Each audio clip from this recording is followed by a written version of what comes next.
धनुष कोटि की महिमा, सियार, वानर तथा दुराचार ब्राह्मण की कथा और महालय श्राद्ध की आवश्यकता।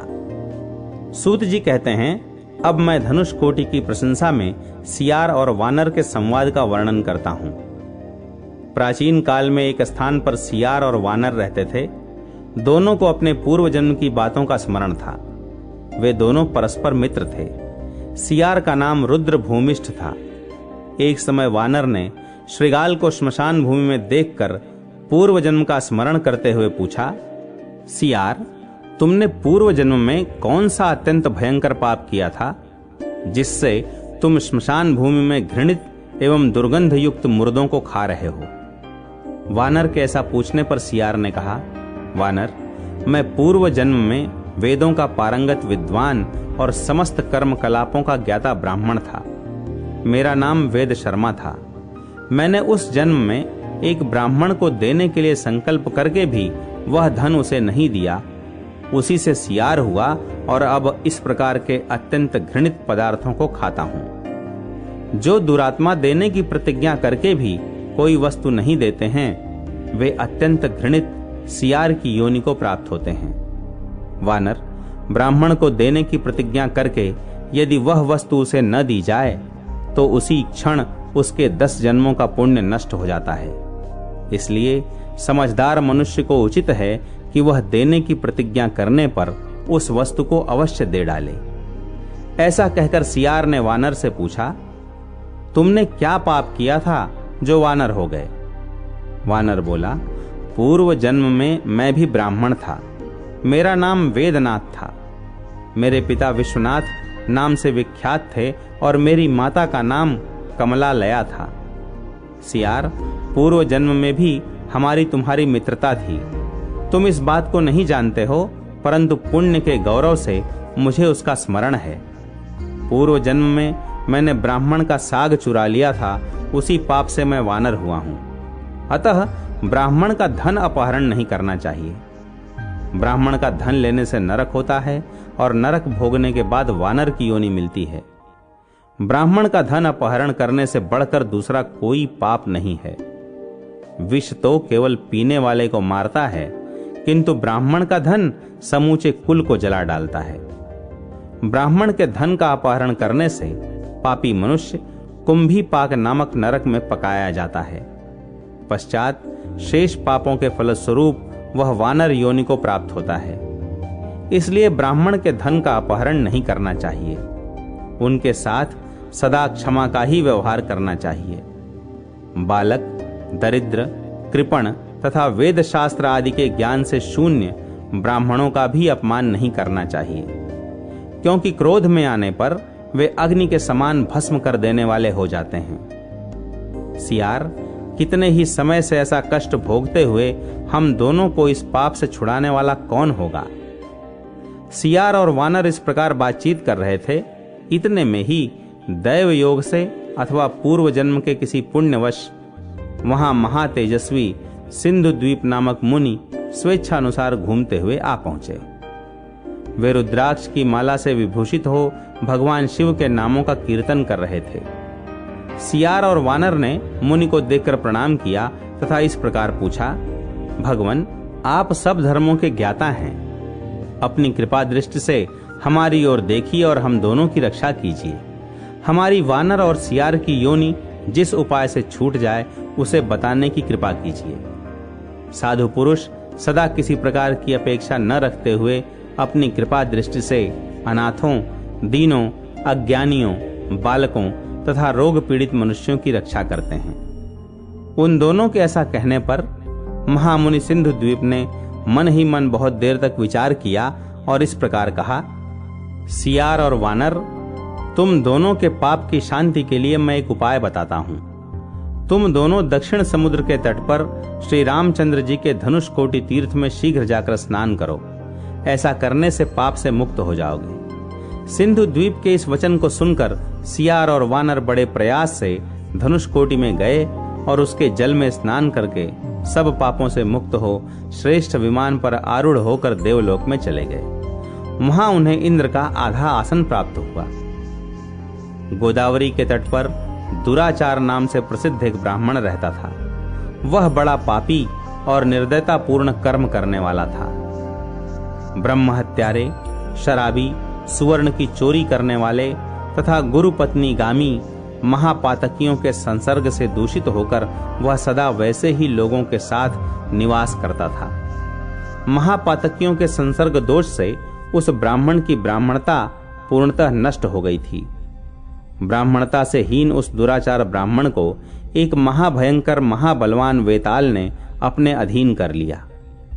वेताल के आवेश से अत्यंत पीड़ित एवं परवश होकर वह देश देश और वन वन घूमने लगा। घूमते घूमते वह श्री रामचंद्र जी के धनुष कोटि में चला गया। वहां वेताल ने प्रेरित करके उसे धनुष कोटि के जल में नहलाया। स्नान करके वह ज्यों ही जल से निकला, वेताल ने उसे छोड़ दिया। तब वह ब्राह्मण स्वस्थ होकर विचार करने लगा कि यह समुद्र के किनारे कौन सा देश है। गोदावरी के तट पर निवास करने वाला मैं यहां कैसे आ गया। इसी चिंता में पड़ा हुआ वह धनुष कोटि निवासी योगी प्रवर महात्मा दत्तात्रेय के पास गया और उन्हें प्रणाम करके बोला, भगवन, मैं नहीं जानता यह कौन सा देश है। मेरा घर तो गोदावरी के किनारे है, मैं यहां कैसे आ पहुंचा, यह सब बताने की कृपा करें। उसकी यह बात सुनकर महायोगी दत्तात्रेय ने थोड़ी देर तक ध्यान करके कहा, पहले महापातकियों के संसर्ग से तुम्हारी ब्राह्मणता नष्ट हो गई थी, इसलिए तुम्हें किसी वेताल ने पकड़ लिया। उसी के आवेश से विवश होकर तुम यहां आए हो। वेताल ने तुम्हें धनुष कोटि के जल में नहलाया है। धनुष कोटि में स्नान करने से ही तुम्हारा महापातकियों के संसर्ग का दोष सर्वथा नष्ट हो गया। जिस वेताल ने तुम्हें पकड़ रखा था वह पूर्व जन्म में ब्राह्मण था। उसने आश्विन मास के कृष्ण पक्ष में पार्वण की विधि से पितरों का हर्ष पूर्वक महालय श्राद्ध नहीं किया। अतः पितरों के शाप देने से वह वेताल भाव को प्राप्त हुआ। इस धनुष कोटि के दर्शन से वह वेताल भी वेताल योनि से मुक्त हो भगवान विष्णु के लोक को प्राप्त हुआ है। जो मनुष्य आश्विन मास के कृष्ण पक्ष में अत्यंत लोभवश पितरों के उद्देश्य से महालय श्राद्ध नहीं करते, वे वेताल होते हैं। जो आश्विन मास के कृष्ण पक्ष में महालय श्राद्ध के अवसर पर अपनी शक्ति के अनुसार 1, 2 या 3 ब्राह्मणों को भोजन कराता है, उसकी कभी दुर्गति नहीं होती। भादों शुक्ल पक्ष से लेकर मार्गशीर्ष मास के अंत तक तत्वदर्शी मुनियों ने महालय श्राद्ध का समय बतलाया है। इसमें भी भादों का शुक्ल पक्ष विशिष्ट है और उसकी अपेक्षा भी आश्विन का कृष्ण पक्ष अधिक उत्तम माना गया है। उस कृष्ण पक्ष में प्रतिपदा तिथि को जो मनुष्य भक्ति पूर्वक महालय श्राद्ध करता है, उसके ऊपर सबको पवित्र करने वाले भगवान अग्निदेव प्रसन्न होते हैं। वह अग्निलोक को प्राप्त होता है। जो मनुष्य द्वितीय तिथि में महालय श्राद्ध करता है, उसके ऊपर गिरिजापति भगवान शंकर प्रसन्न होते हैं और वह कैलाश को प्राप्त होता है। जो तृतीया तिथि में भक्ति पूर्वक महालय श्राद्ध करता है, उस पर ब्रह्मा, विष्णु और शिव तीनों देवता अनुग्रह करते हैं। इसी प्रकार तृतीया से लेकर चतुर्दशी तक महालय श्राद्ध की उत्तरोत्तर अधिक से अधिक महिमा है।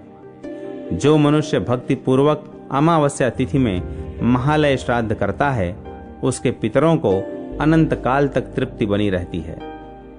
स्वर्ग लोक में देवताओं को अमृत पीने से जो तृप्ति प्राप्त होती है, वैसी ही अनंत तृप्ति पितरों को अमावस्या में महालय श्राद्ध करने से होती है। अमावस्या तिथि भगवान शंकर को अत्यंत प्रिय है। यह परम शांत तिथि है। इसमें महालय श्राद्ध करके वेद वेदता ब्राह्मणों को भोजन कराना चाहिए। अमावस्या को श्राद्ध करने वाला पुरुष प्रत्यगात्मा और ब्रह्म की एकता को जानकर सायुज्य मोक्ष को प्राप्त होता है। भाद्रपद मास आने पर देव स्वरूप पितर हर्ष से नाचने लगते हैं कि हमारे पुत्र हम लोगों को तृप्ति के उद्देश्य से श्रेष्ठ ब्राह्मणों को भोजन कराएंगे। उस भोजन से हमें अत्यंत दारुण नरक का क्लेश नहीं भोगना पड़ेगा और जब तक चंद्रमा तथा सूर्य बने रहेंगे, तब तक हमारा स्वर्ग लोक में निवास होगा।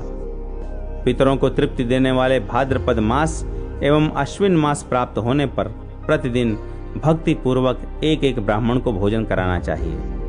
इससे उसके पितृकुल और मातृकुल के पितर तृप्ति को प्राप्त होते हैं। अश्विन कृष्णा सप्तमी से लेकर अमावस्या तक मनुष्य प्रतिदिन 3-3 ब्राह्मणों को सत्कार पूर्वक भोजन करावे। द्वादशी से लेकर अमावस्या तक तो अवश्य ही ऐसा करे। वेदवेत्ता ब्राह्मणों को इस प्रकार भोजन करावे जिससे उन्हें पूर्णतः तृप्ति हो। उस ब्राह्मण की तृप्ति से ब्रह्मा, विष्णु और शिव तृप्त होते हैं। अग्निश्वात्ता आदि पितर, इंद्र आदि देवता और अधिक कहां तक कहें, तीनों लोक भी तृप्त होते हैं। मनुष्य महालय पार्वण विधि से श्राद्ध करे। महालय श्राद्ध में पितृकुल के पितरों की ही भांति मातृकुल के माता महादि पितरों को भी प्रसन्नता पूर्वक भोजन कराना चाहिए। भोजन के पश्चात यथाशक्ति दक्षिणा देनी चाहिए। जैसे आगे चलने वाले बैलों के बिना गाड़ी रास्ते में आगे नहीं बढ़ती, उसी प्रकार पितृ यज्ञ भी बिना दक्षिणा के सफल नहीं होता। अतः कल्याण की सिद्धि के लिए महालय श्राद्ध अवश्य करना चाहिए। यदि माता पिता के क्षयाह के दिन एक उद्दिष्ट श्राद्ध भूल से न किया गया हो तो भी महालय श्राद्ध अवश्य करें। यदि अपने पास शक्ति न हो तो दूसरों से धन की याचना करके भी पितरों का महालय श्राद्ध करें। पहले ब्राह्मणों से याचना करनी चाहिए। यदि उनसे धन धान्य आदि की प्राप्ति न हो तो महालय श्राद्ध करने की इच्छा से उत्तम क्षत्रियों के यहाँ याचना करें। यदि क्षत्रिय भी देने वाले न हों तो वैश्यों से मांगे। यदि लोक में वैश्य भी दाता न हों तो पितरों की तृप्ति के लिए भाद्रपद मास में गोग्रास अर्पण करें। यदि भादों या अश्विन मास में सूतक आदि के द्वारा श्राद्ध में विघ्न उपस्थित हो जाए तो सूतक का समय निवृत्त होने पर अगहन मास के भीतर किसी दिन भी पार्वण श्राद्ध कर लेना चाहिए। विद्वान पुरुष को चाहिए कि वह महालय श्राद्ध के लिए 9 ब्राह्मणों का वर्ण करे। एक ब्राह्मण पिता के लिए, एक पितामह के लिए और एक प्रपितामह के लिए वर्ण करे। इसी प्रकार मातामह, प्रमातामह और वृद्ध प्रमातामह के लिए भी एक एक ब्राह्मण का वर्ण करे। 2 श्रेष्ठ ब्राह्मणों का वर्ण विश्व देवों के लिए करे और एक वेदवेत्ता ब्राह्मण का वर्ण भगवान विष्णु के लिए करना चाहिए। अथवा पितृ वर्ग के लिए एक, मातामह वर्ग के लिए एक, विश्व देवों के लिए एक और भगवान विष्णु के लिए एक। इस प्रकार 4 ब्राह्मणों का महालय श्राद्ध के लिए वर्ण करे। ये ब्राह्मण वेदज्ञ एवं सुशील होने चाहिए। जो खोटे स्वभाव वाले ब्राह्मणों का वर्ण करता है वह श्राद्ध का घातक है। भाद्रपद शुक्ल पक्ष में अथवा विशेषतः अश्विन कृष्ण पक्ष में महालय श्राद्ध करना चाहिए। जो श्रद्धा पूर्वक इस प्रकार महालय श्राद्ध करता है वह सब तीर्थों में स्नान करने का फल पा लेता है। महालय श्राद्ध नित्य कर्म में गिना जाता है, अतः उसे न करने पर बड़ा भारी पाप लगता है। धर्मपुत्र युधिष्ठिर वनवास में महालय श्राद्ध करने से ही दुख के समुद्र से पार हो धृतराष्ट्र पुत्रों को मारकर युद्ध में विजयी हुए।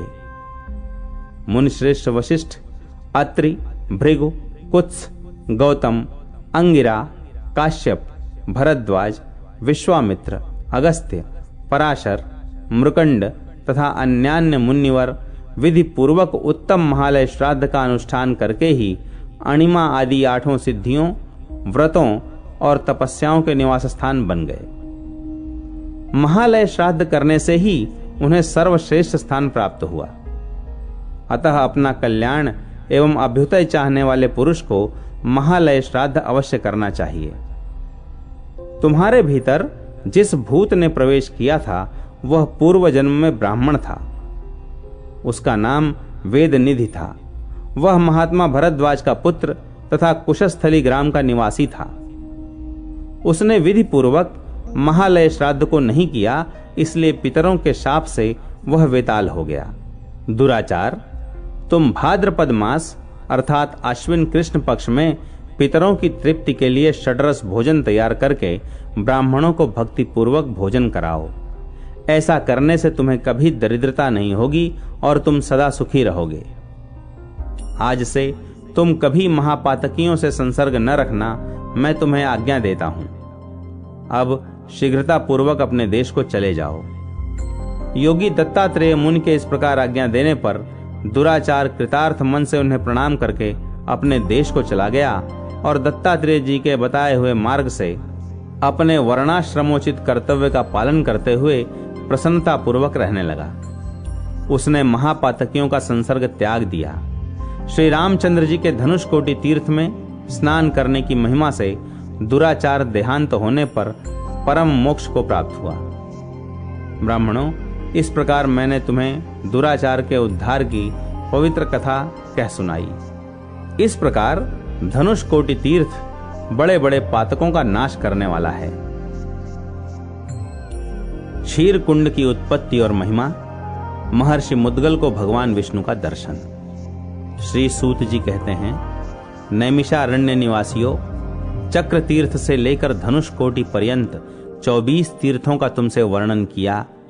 अब और क्या सुनना चाहते हो? मुनि बोले, सूत जी, हम लोग क्षीर कुंड का महात्म्य सुनना चाहते हैं, जिसके समीप पहले आपने चक्र तीर्थ की स्थिति बतलाई है। सूत जी ने कहा, मुनिवरों, परम पवित्र देवीपुर से पश्चिम थोड़ी ही दूर पर फुल्ल ग्राम के नाम से प्रसिद्ध बड़ा भारी स्थान है, जहां से प्रारंभ करके श्री रामचंद्र जी ने महासागर में सेतु बांधा है। वह फुल्ल ग्राम अतिशय पुण्यतम क्षेत्र है। वहां पर महापातकों का नाश करने वाला क्षीर कुंड है, जो दर्शन, स्पर्श, ध्यान और कीर्तन से भी मोक्ष देने वाला है। प्राचीन काल में दक्षिण समुद्र के तट पर अतिशय पवित्र फुल्ल ग्राम में वेदोक्त मार्ग पर चलने वाले मुद्गल नामक मुनि निवास करते थे। उन्होंने भगवान विष्णु को प्रसन्न करने वाले एक उत्तम यज्ञ का अनुष्ठान किया। उस यज्ञ से संतुष्ट होकर प्रसन्नात्मा भगवान विष्णु उनके आगे प्रकट हुए। उनकी कांति श्याम मेघ के समान थी। वे पीतांबर से सुशोभित थे। विनता नंदन गरुड़ की पीठ पर बैठे हुए थे। कौस्तुभ मणि उनके वक्षस्थल की शोभा बढ़ा रही थी। उनके चारों हाथ शंख, चक्र, गदा और पद्म से शोभायमान थे। उनका दर्शन करके मुद्गल मुनि भक्ति एवं प्रेम से विह्वल हो गए। उनके शरीर में रोमांच हो आया। उन्होंने कानों को सुख देने वाले मधुर शब्दों में भगवान विष्णु का स्तवन किया। मुद्गल बोले, पहले संसार के सृष्टिकर्ता ब्रह्मा जी के रूप में, तत्पश्चात उसका पालन करने वाले विष्णु के रूप में, तदनंतर जगत का संहार करने वाले रुद्र रूप में आप भगवान नारायण को मेरा नमस्कार है। मत्स्य और कच्छप रूप धारण करने वाले आप सच्चिदानंद महाप्रभु को प्रणाम है। वराह और नृसिंह रूप धारण करने वाले आपको नमस्कार है। वामन और परशुराम रूपधारी आप भगवान को प्रणाम है। राम और बलराम के रूप में आपको नमस्कार है। श्री कृष्ण, कल्कि तथा विज्ञानात्मा बुद्ध के रूप में आपको नमस्कार है। करुणा सिंधु नारायण, जगतपते, आप मेरी रक्षा कीजिए।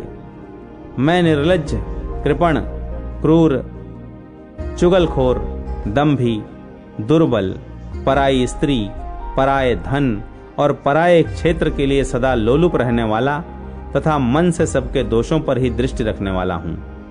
हरे, कृपया मेरी रक्षा कीजिए। महर्षि मुद्गल के इस प्रकार स्तुति करने पर साक्षात भगवान विष्णु मेघ के समान गंभीर वाणी में इस प्रकार बोले, मुद्गल, मैं तुम्हारे इस स्तोत्र और यज्ञ से बहुत प्रसन्न हूं और प्रत्यक्ष रूप से भविष्य को भोग लगाने के लिए तुम्हारे यज्ञ में आया हूं। मुद्गल ने कहा, ऋषिकेश, मैं कृतार्थ हो गया। मेरी धर्म पत्नी भी धन्य धन्य हो गई। आज मेरा जन्म सफल हुआ, मेरी तपस्या सफल हुई। मेरा वंश, मेरे पुत्र, मेरा आश्रय और मेरा सब कुछ आज सफल हो गया, क्योंकि आप साक्षात भगवान विष्णु मेरी यज्ञशाला में भविष्य ग्रहण करने के लिए पधारे हैं। योग परायण योगी लोग अपने हृदय में जिनकी खोज करते हैं, उन्हीं आप नारायण को मैं आज प्रत्यक्ष देख रहा हूं। ऐसा कहकर भगवान विष्णु के लिए आसन दे मुनि ने चंदन और पुष्प आदि उपचारों से भगवान को अर्घ्य दे उनका पूजन किया और उनके लिए प्रसन्नता पूर्वक पुरोडाश आदि हविष्य अर्पण किया। विश्व भावन भगवान विष्णु ने महर्षि मुद्गल के द्वारा समर्पित उस हविष्य को स्वयं हाथ से लेकर भोजन किया। भगवान विष्णु के द्वारा उस हविष्य के भोजन करने पर अग्नि सहित संपूर्ण देवता तृप्त हो गए। इतना ही नहीं, ऋत्विज, यजमान, वहां के ब्राह्मण तथा जीवलोक में जो कोई भी चराचर प्राणी थे, वे सब के सब तृप्त हो गए। संपूर्ण जगत तृप्त हुआ। तदनंतर भगवान विष्णु ने कहा, सुव्रत, मैं प्रसन्न हूं और वर देने को उद्यत हूं, अतः कोई वर मांगो। भगवान विष्णु के ऐसा कहने पर महर्षि बोले, प्रभु, आपने प्रत्यक्ष रूप से दर्शन देकर मेरे यज्ञ में हविष्य को भोग लगाया है। इतने से ही मैं कृतार्थ हो गया। इससे अधिक और क्या वर हो सकता है। तथापि भगवन, आप में निश्चल एवं निष्कपट भक्ति सदा बनी रहे, यह मेरा प्रथम वर है। माधव, मैं प्रतिदिन सायंकाल और प्रातःकाल आपके स्वरूपभूत अग्नि की तृप्ति एवं आपकी प्रीति के लिए गाय के दूध से हवन करता हूं। मेरी यह इच्छा पूर्ण हो, यह मेरे लिए दूसरा वर है। मुद्गल जी के ऐसा कहने पर भगवान नारायण ने अमृत भोजी देवता विश्वकर्मा शिल्पी को बुलाकर उनके द्वारा एक सुंदर सरोवर का निर्माण करवाया। विश्वकर्मा ने उसे चारों ओर से चहरदीवारी आदि लगाकर सब प्रकार से सुशोभित कर दिया। उसके बाद भगवान ने सुरभि को बुलाकर कहा, सुरभे, यह मेरे भक्त मुद्गल जी प्रतिदिन मेरी प्रसन्नता के लिए दूध से हवन करना चाहते हैं। अतः तुम मेरे आदेश से नित्य सवेरे और संध्या के समय यहां आकर इस सरोवर को दूध से भर दिया करो। सुरभि ने बहुत अच्छा कहकर भगवान की आज्ञा स्वीकार की। फिर भगवान ने मुद्गल जी से कहा, ब्राह्मण, इस सरोवर में सदा सुरभि का दूध वर्तमान रहेगा। तुम उसके द्वारा प्रतिदिन सायंकाल और प्रातःकाल मेरी प्रसन्नता के लिए अग्नि में होम करो। इससे मैं तुम पर प्रसन्न रहूंगा और मेरी प्रसन्नता से तुम्हें संपूर्ण सिद्धि प्राप्त होगी। यह क्षीर सरोवर नाम से विख्यात तीर्थ होगा। इसमें स्नान करने वाले मनुष्यों के 5 महापातक तथा अन्यान्य पाप तत्काल नष्ट हो जाएंगे। मुद्गल, तुम देहावसान होने पर सब बंधनों से मुक्त हो मुझे प्राप्त होगे। यों कहकर भगवान विष्णु ने मुद्गल को हृदय से लगा लिया। तत्पश्चात महर्षि मुद्गल ने भगवान को प्रणाम किया और भगवान वहीं अंतर्धान हो गए। भगवान विष्णु के चले जाने पर महर्षि मुद्गल ने प्रतिदिन सुरभि के दूध से श्री हरि की प्रसन्नता के लिए अग्नि में आहुति करते हुए मोक्षदायक फुल्लग्राम में अनेक 100 वर्षों तक निवास किया। तदनंतर देहांत होने पर उन्होंने भगवान विष्णु का सायुज्य प्राप्त कर लिया। कपि तीर्थ की महिमा, उसमें स्नान करने से रंभा और घृताची का शाप से उद्धार। श्री सूत जी कहते हैं, अब मैं कपि तीर्थ के महात्म्य का वर्णन करता हूं, जिसे पूर्व काल में सब वानरों ने मिलकर गंधमादन पर्वत पर निर्माण किया था। उस तीर्थ को बनाकर वानरों ने उसमें हर्ष पूर्वक स्नान किया और तीर्थ के लिए इस प्रकार वर दिया, जो मनुष्य भक्ति से विनीत चित्त होकर इस तीर्थ में स्नान करेंगे, वे महापातकों से मुक्त होकर मोक्ष के भागी होंगे। इस तीर्थ में गोता लगाने वाले पुरुषों को नरक का भय नहीं होगा। इसमें स्नान करने वाले लोगों को दरिद्रता नहीं प्राप्त होगी। यमराज की यातना भी नहीं भोगनी पड़ेगी। इस प्रकार इस तीर्थ के लिए वरदान देकर कपीश्वरों ने दशरथ नंदन श्री रामचंद्र जी को प्रणाम करके उनसे भी प्रार्थना की, स्वामिन, आप भी इस तीर्थ के लिए अद्भुत वरदान दें। वानरों के इस प्रकार प्रार्थना करने पर उनकी प्रीति के लिए श्री रामचंद्र जी ने हर्ष पूर्वक उस तीर्थ को वरदान दिया। इस तीर्थ में गोता लगाने वालों को गंगा स्नान का फल मिलेगा, प्रयाग स्नान का पुण्य प्राप्त होगा तथा सब तीर्थों के फल की प्राप्ति होगी। यह अति उत्तम तीर्थ कपियों द्वारा बनाया गया है, इसलिए संसार में कपि तीर्थ के नाम से इसकी प्रसिद्धि होगी। अतः मोक्ष की इच्छा रखने वाले पुरुषों को इस तीर्थ में अवश्य स्नान करना चाहिए। प्राचीन काल की बात है, कुशिक वंश में विश्वामित्र नामक राजा हुए। एक समय महाराज विश्वामित्र ने अपने राज्य का निरीक्षण करने के लिए विशाल सेना के साथ पृथ्वी पर घूमना आरंभ किया। अनेक देशों में घूमकर वे वशिष्ठ जी के आश्रम पर गए। महात्मा वशिष्ठ ने अपनी कामधेनु के प्रभाव से राजा विश्वामित्र का उत्तम आतिथ्य सत्कार किया। कौशिक विश्वामित्र ने कामधेनु का प्रभाव जानकर वशिष्ठ जी से वह सब मनोरथों को देने वाली गाय मांगी। वशिष्ठ जी ने उसे देना अस्वीकार कर दिया। तब वे बलपूर्वक उस गाय को खींचकर ले चले। कामधेनु ने म्लेच्छों की बहुत बड़ी सेना उत्पन्न की, जिससे विश्वामित्र को हार खानी पड़ी। तब उन्होंने महादेव जी की आराधना करके उनसे अनेक प्रकार के अस्त्र शस्त्र प्राप्त किए और वशिष्ठ जी के आश्रम पर जाकर उन सब का प्रयोग करना प्रारंभ किया। विश्वामित्र ने सब अस्त्र चलाए, ब्रह्मास्त्र का भी प्रयोग किया, परंतु ब्रह्मनंदन वशिष्ठ जी ने अपने तपोबल से एकमात्र ब्रह्मदंड के द्वारा विश्वामित्र के उन सब अस्त्रों को नष्ट कर दिया। इस प्रकार पराजित होने पर विश्वामित्र को बड़ी लज्जा हुई। अब वे स्वयं ब्राह्मणत्व प्राप्ति के उद्देश्य से तपस्या करने के लिए वन में चले गए। उन्होंने उत्तर दिशा में जाकर हिमालय पर्वत पर कौशिकी नदी के पापनाशक पुण्यमय तट पर 1000 दिव्य वर्षों तक तपस्या की। निराहार और जितेंद्रिय रहकर, नेत्र बंद करके, श्वास और क्रोध को जीतकर वे निश्चल भाव से खड़े रहे।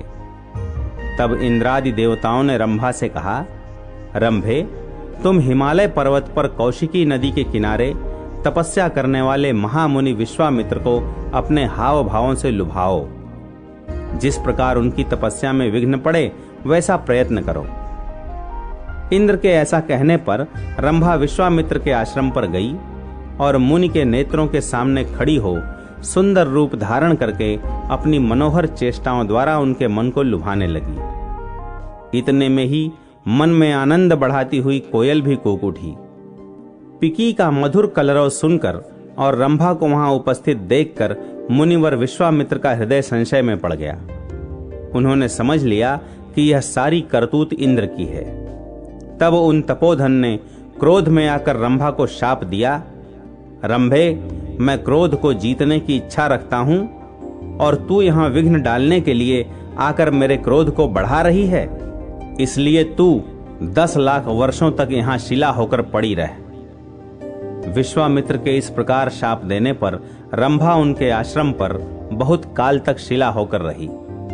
धर्मात्मा विश्वामित्र ने पुनः बड़ी भारी तपस्या करके वशिष्ठ के वचनों द्वारा अनुमोदित तथा दूसरे क्षत्रियों के लिए दुर्लभ ब्राह्मणत्व प्राप्त कर लिया। फिर उसी पवित्र आश्रम में अगस्त्य जी के प्रिय शिष्य श्वेत मुनि ने मोक्ष की इच्छा रखकर बड़ा भारी तप किया। दीर्घ काल तक तपस्या में लगे हुए मुनिवर श्वेत के आश्रम पर एक दिन कोई राक्षसी आई। उसका नाम अंगारका था। उस भयानक राक्षसी ने मूत्र, रक्त और विष्ठा आदि के द्वारा उनके आश्रम को गंदा कर दिया और अनेक उपद्रवों से उन्हें सताना आरंभ किया। तब श्वेत जी ने कुपित हो विश्वामित्र जी के शाप से शिला भाव को प्राप्त रंभा को ही वायव्यास्त्र से संयोजित करके उस राक्षसी के ऊपर फेंका। वह शिला वायव्यास्त्र से प्रेरित हो राक्षसी के ऊपर टूट पड़ी। राक्षसी उस शिला के भय से भाग चली। भागते भागते वह दक्षिण समुद्र के तट पर कपि तीर्थ के समीप जा पहुंची। भय से वह राक्षसी अत्यंत व्याकुल हो रही थी। वह शिला भी राक्षसी का पीछा करती हुई वहां तक गई और कपि तीर्थ में गोता लगाती हुई राक्षसी के ऊपर गिर पड़ी। मस्तक पर शिला के आघात से राक्षसी वहीं मर गई। इधर कपि तीर्थ में स्नान करने से विश्वामित्र के शाप को प्राप्त हुई वह शिला अपने शिला रूप को छोड़कर रंभा के रूप में परिणत हो गई। तत्पश्चात दिव्य वस्त्रों से सुशोभित हो यह दिव्य विमान पर चढ़ी और बारंबार कपि तीर्थ के महात्म्य की प्रशंसा करती हुई अमरावतीपुरी को चली गई। वह राक्षसी भी घृताची नामक अप्सरा थी, जो कपि तीर्थ में स्नान करके अपने स्वरूप को प्राप्त हुई। इस प्रकार अगस्त्य शिष्य श्वेत जी के प्रसाद से रंभा और घृताची कपि तीर्थ में स्नान करके शिला भाव और राक्षसी रूप को त्याग कर अपने अपने स्वरूप को प्राप्त हो गईं। इसलिए प्रयत्न पूर्वक कपि तीर्थ में स्नान करना चाहिए। रामेश्वर नामक महालिंग की महिमा। श्री सूत जी कहते हैं, जो मनुष्य भगवान श्री रामचंद्र जी के द्वारा स्थापित रामेश्वर शिवलिंग का एक बार दर्शन कर लेता है, वह भगवान शंकर के सायुज्य स्वरूप मोक्ष को प्राप्त करता है। सत्य युग में 10 वर्षों में जो पुण्य किया जाता है, उसी को त्रेता के मनुष्य 1 वर्ष में सिद्ध करते हैं। वही द्वापर में 1 मास और कलयुग में 1 दिन में साध्य होता है। परंतु जो लोग भगवान रामेश्वर का दर्शन करते हैं, उनको वही पुण्य कोटि गुना होकर 1-1 पल में प्राप्त होता है। इसमें संदेह नहीं है। रामेश्वर नामक महालिंग में सब तीर्थ, संपूर्ण देवता, ऋषि मुनि तथा पितर विद्यमान हैं। जो एक समय, 2 समय, तीनों समय अथवा सर्वदा ही मोक्षदायक रामेश्वर नामक महादेव जी का स्मरण या कीर्तन करते हैं, वे पाप समूह से मुक्त हो जाते हैं और सच्चिदानंदमय अद्वैत रूप सांब शिव को प्राप्त होते हैं। रामेश्वर नामक शिवलिंग भगवान श्री रामचंद्र जी के द्वारा पूजित हुआ है। उसके स्मरण करने मात्र से यमराज की पीड़ा नहीं प्राप्त होती। जो मनुष्य रामेश्वर नामक महालिंग को नमस्कार और उसका पूजन करते हैं, उनका जन्म सफल है, वे कृतार्थ हो जाते हैं। जो मनुष्य रामेश्वर नामक महालिंग के प्रति भक्ति रखते हैं, उन लोगों के प्रणाम, स्मरण और पूजन में तत्पर रहने वाले मानव भी कभी दुख नहीं देखते। करोड़ों जन्मों में किए गए जो कोई भी पाप हैं, वे भगवान रामेश्वर का दर्शन कर लेने पर तत्काल नष्ट हो जाते हैं। रामेश्वर महालिंग का कीर्तन और पूजन करने वाला मनुष्य अवश्य ही भगवान रुद्र का सारूप्य प्राप्त कर लेता है।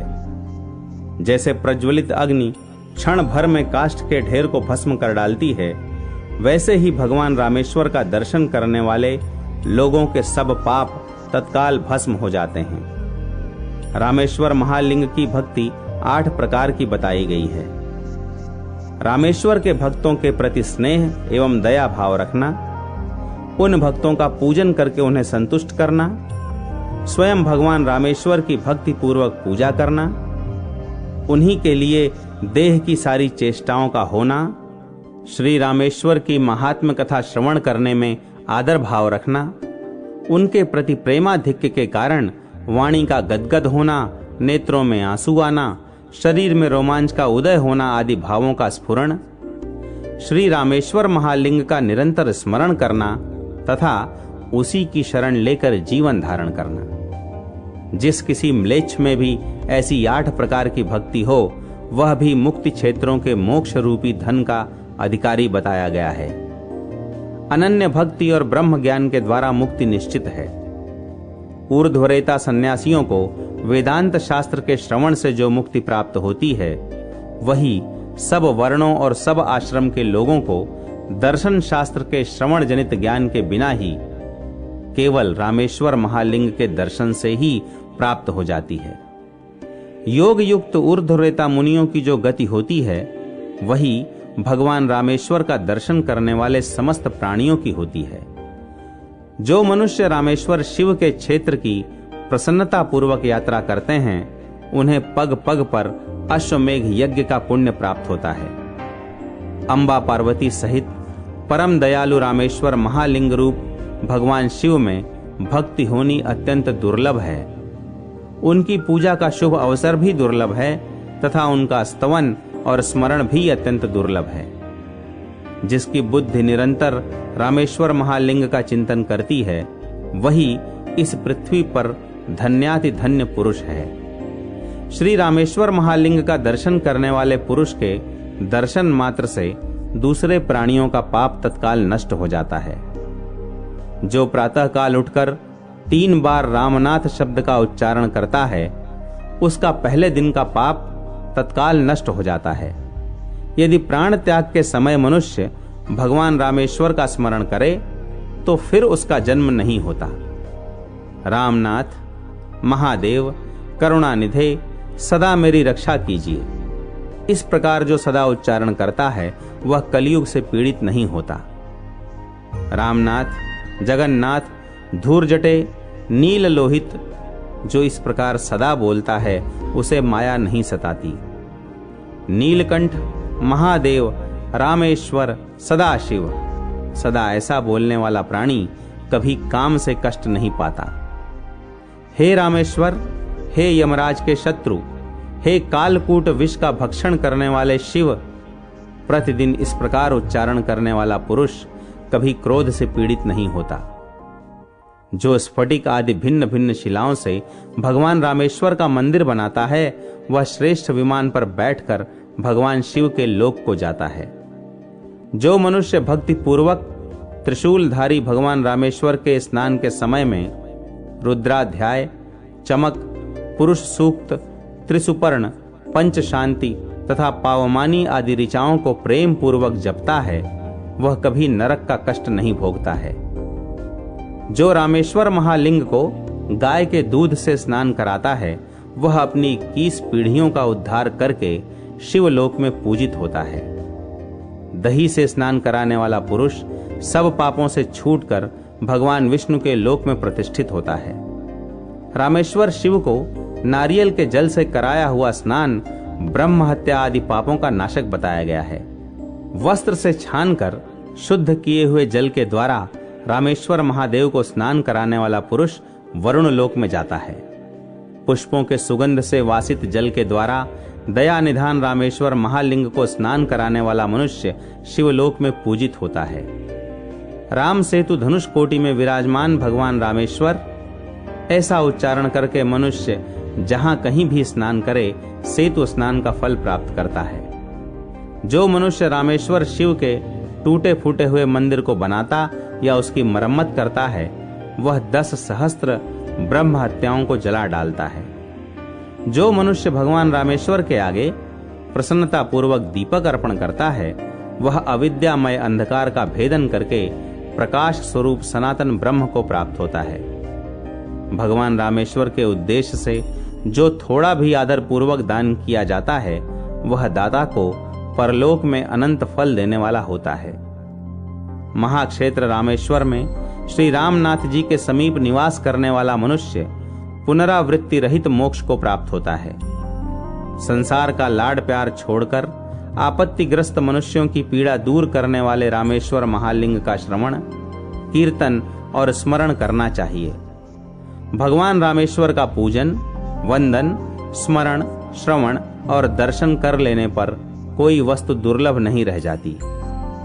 जो लाए हुए गंगा जल के द्वारा रामेश्वर नामक महालिंग को स्नान कराता है, वह भगवान शिव के लिए भी आदरणीय हो जाता है। जब तक मृत्यु नहीं आती, जब तक बुढ़ापा का आक्रमण नहीं होता और जब तक संपूर्ण इंद्रियां शिथिल नहीं हो जाती, तभी तक मोक्ष चाहने वाले मनुष्यों को सदैव भगवान रामेश्वर का वंदन, पूजन, चिंतन तथा स्तवन कर लेना चाहिए। परम दयालु भगवान रामेश्वर का जो भक्ति पूर्वक सदा भजन करते हैं, वे इस भूतल पर सदा सुखी होते हैं और अंत में सनातन मोक्ष को प्राप्त होते हैं। इस प्रकार रामेश्वर महालिंग की महिमा का वर्णन किया गया। जो इस प्रसंग को भक्ति पूर्वक पढ़ता और सुनता है, वह श्री रामेश्वर की सेवा के परम भगवान श्री राम के द्वारा राक्षसों सहित रावण का वध और सेतु के क्षेत्र में रामेश्वर लिंग की स्थापना। ऋषि बोले, सब प्राणियों का उपकार करने वाले सूत जी, आपने इस पुराण की कथा सुनाकर हम लोगों पर बड़ा अनुग्रह किया। दशरथ नंदन श्री रामचंद्र जी ने जिस प्रकार शिवलिंग की स्थापना की है, उसको हम लोग सुनना चाहते हैं। सूत जी ने कहा, वानरों की सेना के साथ महेंद्र गिरी पर आकर लक्ष्मण सहित महाबली श्री रामचंद्र जी ने समुद्र का दर्शन किया। तत्पश्चात अपार समुद्र के ऊपर सेतु बांधकर उसी के मार्ग से श्री रघुनाथ जी रावण पालित लंकापुरी को गए। वहां पहुंचने पर सूर्यास्त हो गया। पूर्णिमा के प्रदोष काल में सेना सहित श्री रामचंद्र जी सुवेल पर्वत पर आरूढ़ हो गए। तदनंतर रात्रि में महल की छत पर खड़े हुए लंकापति रावण को देखकर महाबली सूर्यपुत्र सुग्रीव ने उसके मुकुट को धरती पर गिरा दिया। मुकुट भंग हो जाने से राक्षस घर में घुस गया। लंकेश्वर के घर में घुस जाने पर सुग्रीव, लक्ष्मण और सेना सहित श्री रामचंद्र जी ने पर्वत के किनारे से उतरकर लंका के समीप अपनी सेना को ठहराया। वहां ठहराए जाते हुए वानरों पर रावण के विशालकाय सैनिकों ने अस्त्र शस्त्र लेकर आक्रमण किया। वे सभी दुष्टात्मा राक्षस अदृश्य होकर आए थे। विभीषण ने उन सब का अंतर्ध्यान विद्या से ही वध किया। बहुत से बलवान वानरों द्वारा कितने ही राक्षस मारे गए। भयंकर पराक्रमी वानरों ने जिनका अंग भंग कर दिया था, ऐसे मरने से बचे हुए राक्षस शीघ्र ही रावण पालित लंकापुरी में भाग गए। उस सेना के नष्ट हो जाने पर रावण के भेजे हुए इंद्रजीत ने युद्ध में अत्यंत भयंकर नागास्त्रों द्वारा दोनों दशरथ कुमार श्री राम और लक्ष्मण को बांध लिया। तत्पश्चात विनता नंदन महात्मा गरुड़ ने आकर उन दोनों भाइयों को नागपाश से मुक्त किया। तब विभीषण ने 8 घंटा वाली विशाल शक्ति हाथ में लेकर उसे अभिमंत्रित करके प्रहस्त के मस्तक पर चलाया। उस वज्र की भांति गिरती हुई शक्ति ने राक्षस का मस्तक काट लिया, जिससे वह आंधी से गिराए हुए वृक्ष की भांति दिखाई देने लगा। राक्षस प्रहस्त को युद्ध में मारा गया देख धूम्राक्ष ने बड़े वेग से वानरों पर आक्रमण किया। वानर भाग चले। वानर सेना को भागते हुए देख पवन कुमार हनुमान जी ने धूम्राक्ष को शीघ्र ही मार डाला। धूम्राक्ष को मारा गया देख मरने से बचे हुए निशाचरों ने सब समाचार राजा रावण को बताया। तब रावण ने कुंभकर्ण को सोते से जगाया और उसे युद्ध करने के लिए भेजा। युद्ध में आए हुए कुंभकर्ण को लक्ष्मण जी ने कुपित होकर ब्रह्मास्त्र से मारा, जिससे वह प्राणहीन होकर धरती पर गिर पड़ा। तब वहां दूषण नामक राक्षस के 2 छोटे भाई वज्रवेग और प्रमाथी, जो युद्ध में रावण के समान ही बली थे, आए और हनुमान एवं अंगद के हाथों मारे गए। विश्वकर्मा के पुत्र नल ने वज्रदंष्ट को तथा कुमुद नामक श्रेष्ठ वानर ने अकंपन को मारा। लक्ष्मण जी ने अतिकाय और त्रिशिरा का वध किया। सुग्रीव ने देवांतक तथा नरांतक को मौत के घाट उतारा। हनुमान जी ने कुंभकर्ण के दोनों पुत्रों को मार डाला। विभीषण ने खर के पुत्र मकराक्ष का वध किया। तदनंतर रावण ने इंद्रजीत को युद्ध के लिए भेजा। इंद्रजीत ने दोनों भाई राम और लक्ष्मण को मोहित किया। इतने में ही अंगद ने उसके रथ के घोड़ों को मार डाला। वाहन शून्य हो जाने पर वह आकाश में स्थित हो गया। उसके प्रहार से घायल हुए कुमुद, अंगद, सुग्रीव, नल और जांबवान आदि के साथ प्रायः सभी वानर धरती पर गिर पड़े। इस प्रकार सेना सहित श्री राम और लक्ष्मण को युद्ध में घायल करके महाबली मेघनाद आकाश में अदृश्य हो गया। तब विभीषण ने इक्ष्वाकु कुलभूषण श्री रामचंद्र जी से बारंबार प्रणाम करके हाथ जोड़कर कहा, प्रभो, कुबेर की आज्ञा से एक गुह्यक आपकी सेवा में यह दिव्य जल लेकर उपस्थित हुआ है।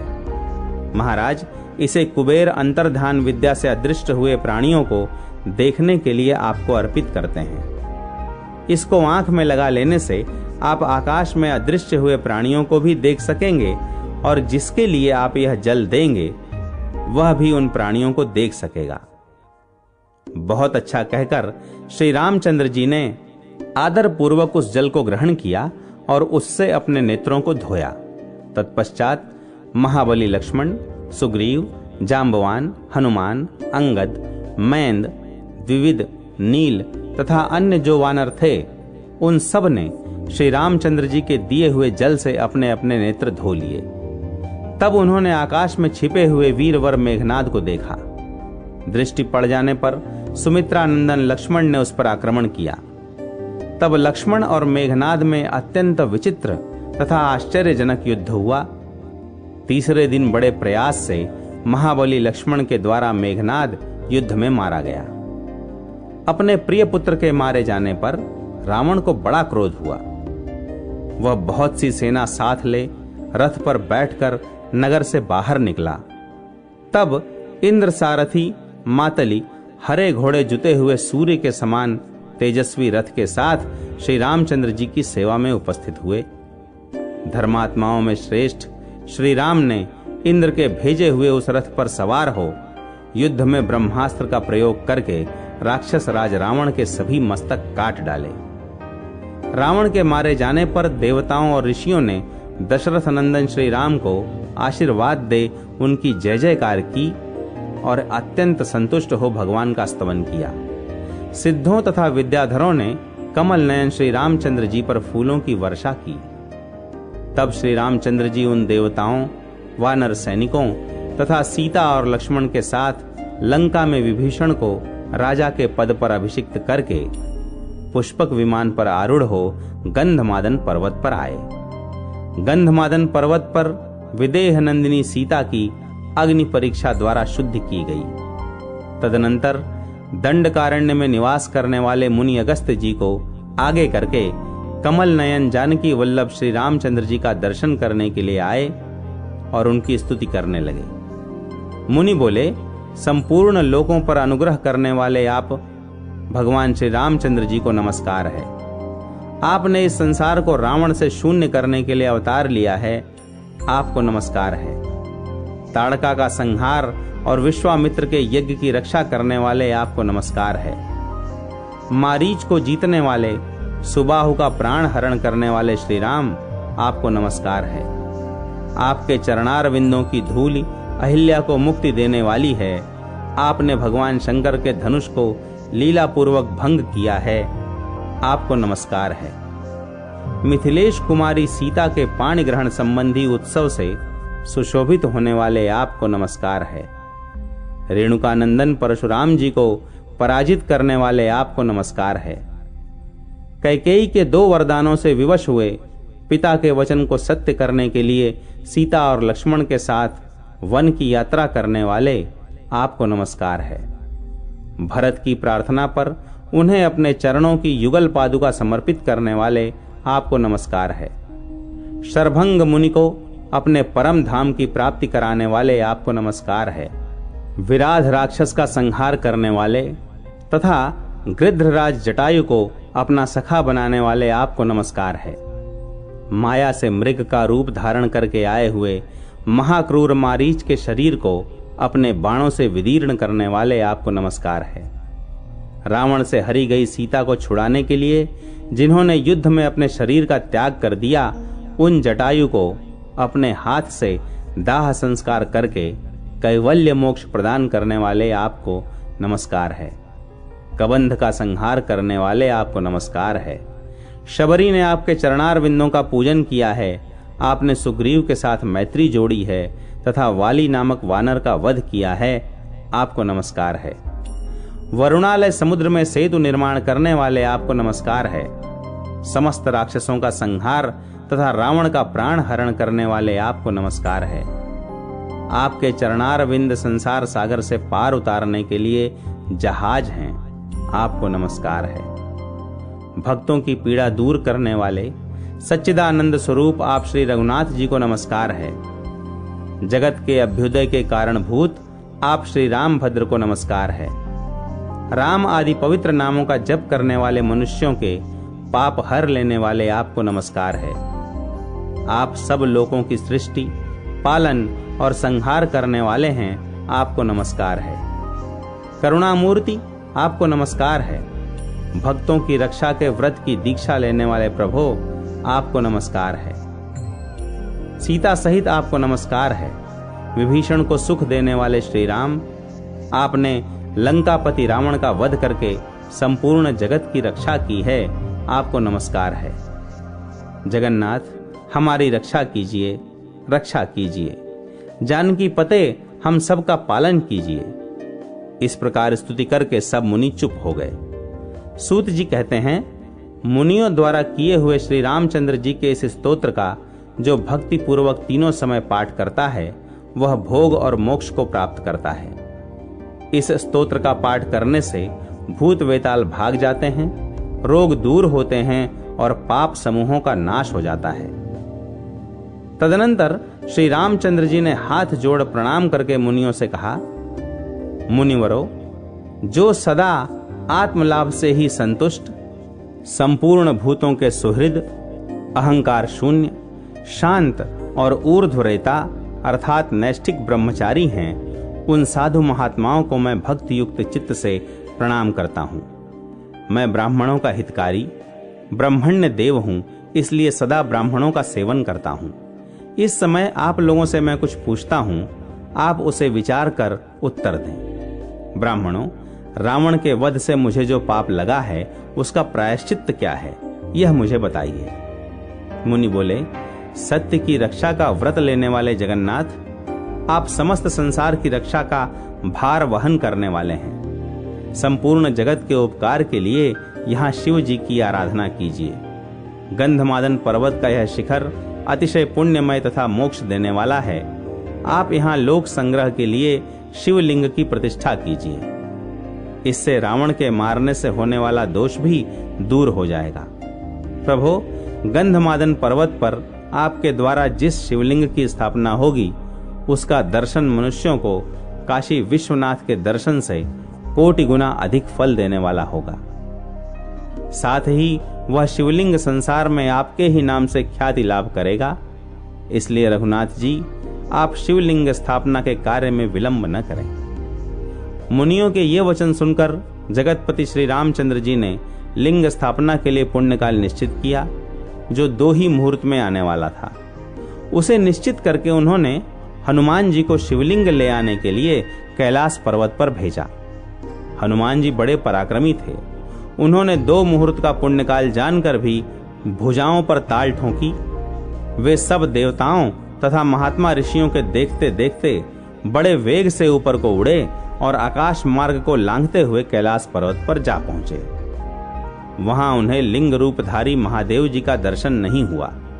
तब उन्होंने महादेव जी को प्रसन्न किया और उनकी कृपा से शिवलिंग को प्राप्त किया।